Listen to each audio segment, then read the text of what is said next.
आजको युग सूचना र प्रविधिको युग हो वा टेक्नोलोजीको युग भनौँ। यहाँ प्रश्न सोध्न सजिलो छ, उत्तर पाउन त झनै सजिलो। च्याट जीपीटी अर्थात् एआई भनौँ। एआईले हरेक प्रश्नको उत्तर दिन सक्छ, तर के त्यो उत्तर तपाईको मनको उत्तरलाई बुझ्न सक्छ?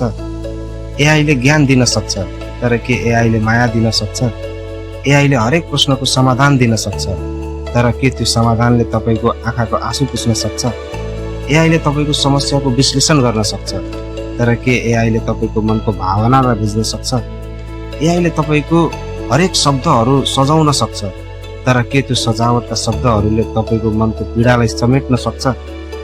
साथीहरू, मान्छु म पनि एआईले धेरै कुरा गर्न सक्छ, तर एउटा कोडमा आधारित मानव निर्मित सफ्टवेयरको सर्च बटनबाट हामीले केवल जवाफ खोज्न सक्छौँ, अनुभूति होइन।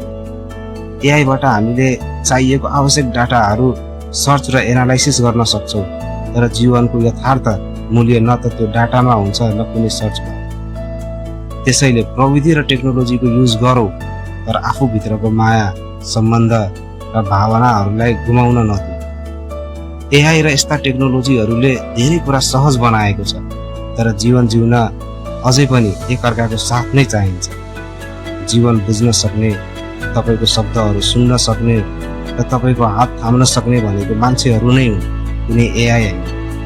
अन्त्यमा आजको प्रश्न यो होइन एआई टेक्नोलोजी युज गर्ने कि नगर्ने।